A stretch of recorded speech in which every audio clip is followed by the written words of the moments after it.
After radical jihadists massacred Israeli civilians, raped women, took hostages, protesters here in America cheered them on. Thank you all for being here, for raising your voices to celebrate the glorious victory of the resistance. There was some sort of rave or desert party where they were having a great time until the resistance came in electrified hang gliders and took at least several dozen hipsters. We sent Johnny into the Palestinian protest movement to get a glimpse.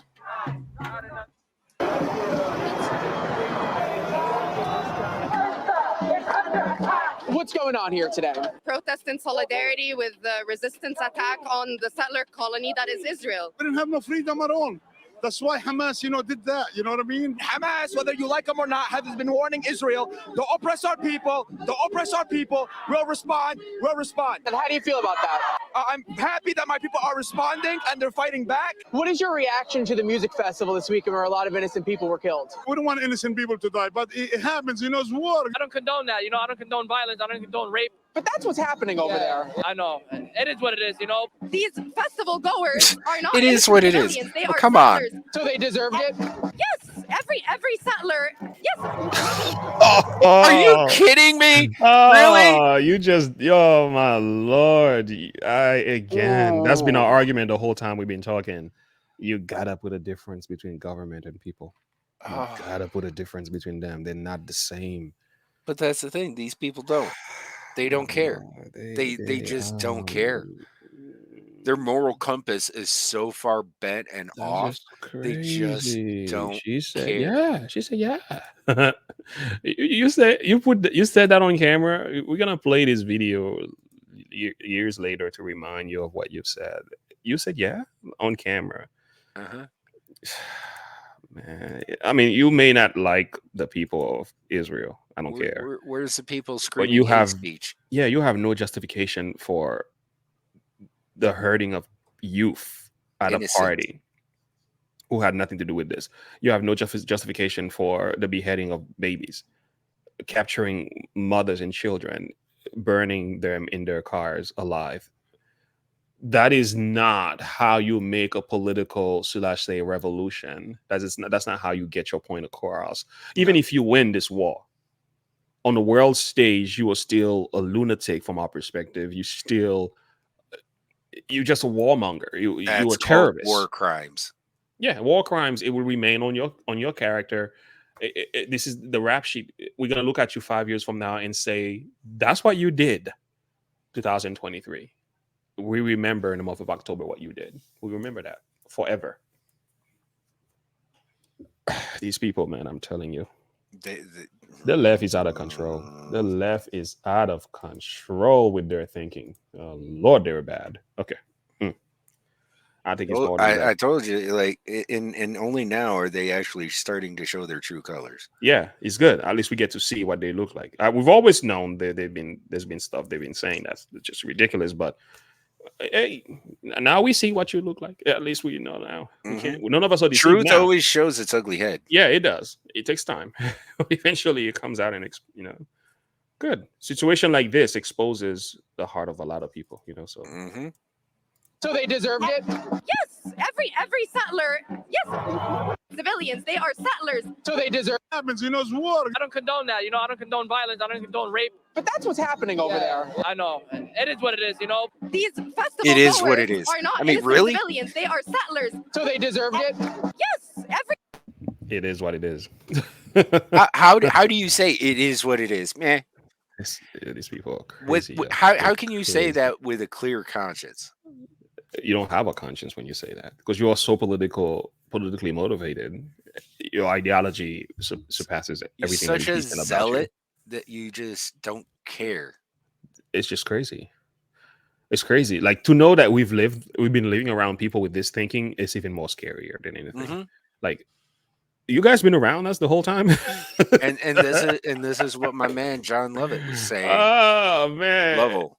It was saying we got sleeper cells here in America. I know. And here we are trying to be all sympathetic and everything. Yeah, and nice and pander to them. Yeah, you can't speak about somebody's emotion, and they're trying to, they're trying to Coddle control your 'em. speech. You're trying to control your speech online. That's harassment if you say this about these people. I'm like, these people are telling you the beheading of children was okay, but you trying to control speech when we call out people that are doing things that are evil. Like, you serious? How pathetic. What are you going to do when they come knocking on your door? I know. It's like it's crazy, man. Seriously, man. Like, that's why we should never give up the Second Amendment, because this is why. Or the second. Yeah, that's what I said. The First and Second Amendment. I mean, the First Amendment is gone. I think it's after 9/11, we give it up in the name of being safe from, supposed ISIS and not ISIS, just terrorists and everything. Those who give up a little security to gain a little safety deserve neither. Yeah, they will get none. I think that's from Benjamin Franklin. Yep. Every settler, yes.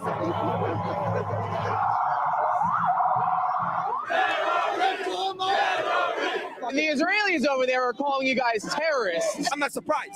They are the terrorists. That's bull. We're not terrorists, man. We're just protecting our own land. That's it. There is nothing wrong with that term. There's nothing wrong with that term. The end goal is to free Palestine. That's what she said. There cannot be an Israeli. There cannot be an ethno-supremacist state. So what does Joe Biden need to do? Joe Biden. Joe Biden making it worse. America first.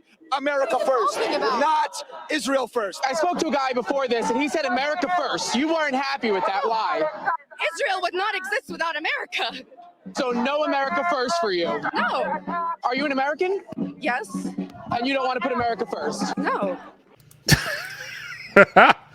Oh, she needs to go home. I think she misunderstands what the other guy was saying.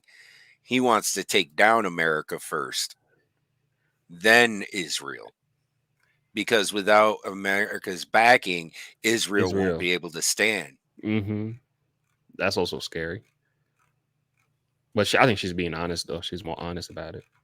But no, I think she just doesn't understand what's being posed to her. Mm-hmm. I think she lacks the understanding of what the other guy was getting at. When he said America first. Yeah. I think she's thinking she didn't get the context of the message. Yeah, I think she's thinking from a Trump perspective of America first. Yeah. Whereas he was saying, no, we need to take down America first, and then Israel will fall. Got you. So there's a misunderstanding in the message here. Yeah. Wow. We are in trouble, man. Mm-hmm. So we've heard similar chatter from American politicians, the Squad. Even after this terrorist invasion, the Squad is calling Israel an apartheid state and made it seem like Israel had it coming. Rashida Tlaib says as long as our country provides billions in unconditional funding to support the apartheid government, this heartbreaking cycle of violence will continue. Cori Bush says we must do our part to stop this violence and trauma by ending U.S. government support for Israeli military occupation and apartheid. Both AOC and Omar say Israel shouldn't respond to the terror attack that killed hundreds of civilians. They want a ceasefire. Dozens of student organizations at Harvard University are saying Israel deserved this. Students at Columbia University say Hamas was justified because Israel is a colonizer. And it's not just Congress and the Ivy League who sympathize with terrorists. MSNBC has been accused of letting Hamas write their scripts. I love this network, but I've got to ask, who is writing the scripts? Hamas? The people who did this, they are not fighters, Jonathan. They are not militants, and I'm looking right at the camera. They are terrorists. Please stop calling this a retaliation. This is a defensive measure against an organization that is committed to one thing: killing Jews. Elizabeth Pipko is the founder of Lest People Forget Project. Elizabeth, how do we get this radicalism from Gaza and it comes all the way here to Manhattan? Yeah, I have to tell you, Jesse, it has taken over. I am truly traumatized by what I watched this weekend, what we all watched unfold in Israel. But the impact, honestly, that these rallies and this response have had might have even hit me harder. These terrorists were filming themselves, literally kidnapping Holocaust survivors in wheelchairs. They filmed themselves burning women alive and raping and murdering people who they then paraded through the streets. I was, again, traumatized by this footage, but expecting a very different response. And what I got shocked me to my core. I can tell you the craziest part of all of this is, as a Jew, and I'm sure I'm not alone here, I have sat and I've wondered to myself what my friends, my teachers, or my neighbors may have done if they were alive in Germany in the 1940s. And unfortunately, today I have my answer.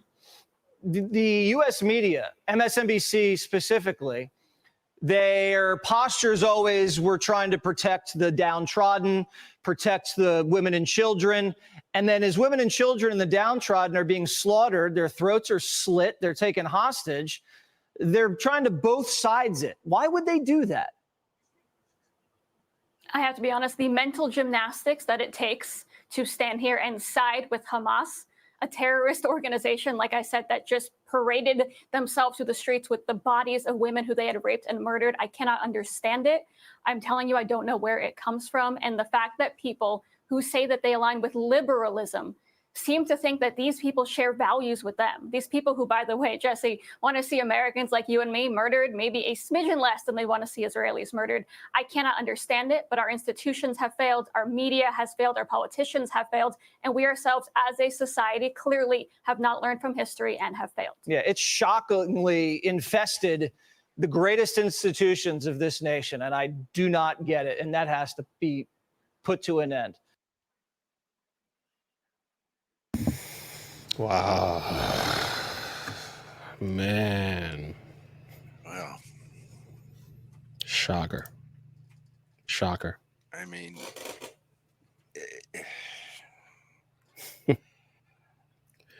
we shouldn't be shocked because the left has been very No, honest. They've been very honest over the years. They've been warning us about their agenda. motives. Yeah, they've been telling us what they're up to. So, where do we go from here, man? I mean, what can you do against somebody like that who just has no care, no concern for human life or value of human life? Yeah. There's not much else you can do. Yeah. At that point, it's you either defend yourself or perish. Yeah, but sad. Yeah. So lives are being lost in ways we've never seen before. I mean, you've never seen before. Yeah, I have not. I mean, I've heard it's over 900 people already, and it's probably more now. That was 2 days ago. So,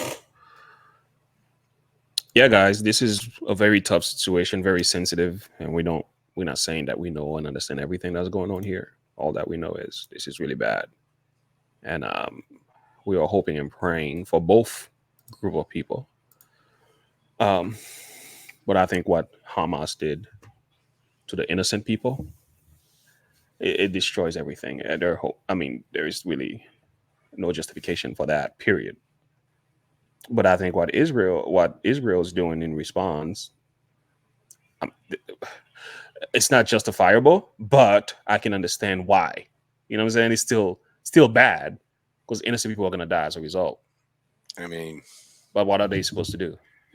When Hamas is using innocent people as human shields, what other option do you have? Yeah, and they put them in a position where they cannot. I mean, the enemy is using hospitals, schools, and mosques as holdouts. That's what they do. That's one reason why we had such a hard time in Afghanistan and Iraq, because we couldn't go into these places and we couldn't take them out in the sources because they were considered off limits, and our hands were tied via the Geneva Convention. You know, and things of that nature. So a similar situation. You know, I mean, this is their tactics. They know that people are sympathetic to these types of things, so they're going to use that to their advantage to be able to do what they want to do and get away with it. You know what I'm saying? So if we can't hit them back without expecting casualties in the process, then they're just going to be able to run free will however they want to run. Yeah. And nobody's going to be able to stop them. They'll never get stopped. So I mean, I would like to hear from you and from the chat, because we're about to bring this video to an end. Where do we go from here, guys? I mean, I have a verse on the screen here. Jesus said, "You shall hear of wars and rumors of wars. See that you be not troubled, for all these things must come to pass, but the end is not yet.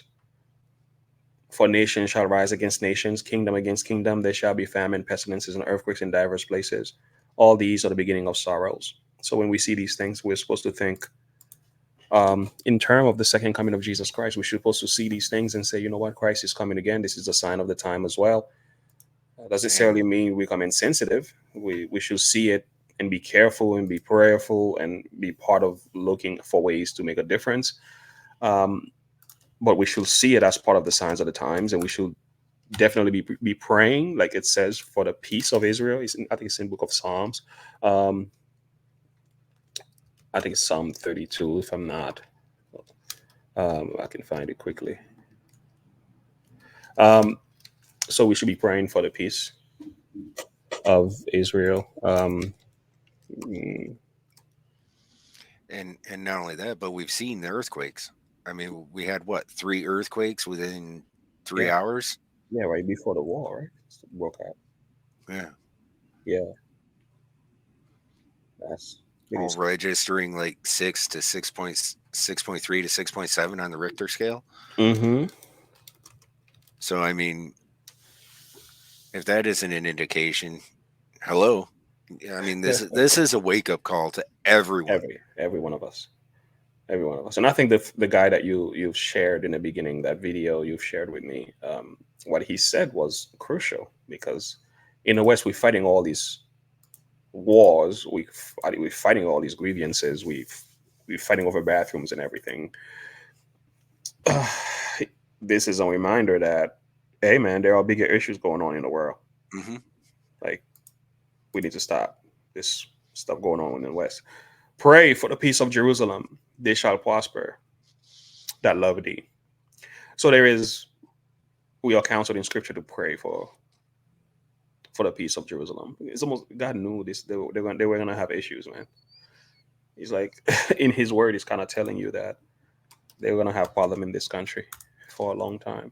Revelation 21 verse 4. I love this. And this is, we have to look beyond. You know, easier said than done, of course, because when you're going through it, but we do have to look beyond. And I heard a great voice out of heaven saying, "Behold, the tabernacle of God is with men, and he will dwell with them, and they shall be his people, and God himself shall be with them and be their God. God shall wipe away all tears from their eyes, and there shall be no more death, neither sorrow nor crying, neither shall there be any more pain, for the things are passed away." So we have to look to those days where no more death, sorrow, crying, and pain. Easier said than done, somebody says. But if you are a Christian, you got to put your hope in the word of God, knowing that a time is going to come when these issues will be no more. Until then, we got to wrestle, fight, weep, and pray. I have nothing else to say, man. And I think that last video is a perfect segue into the other video I sent you.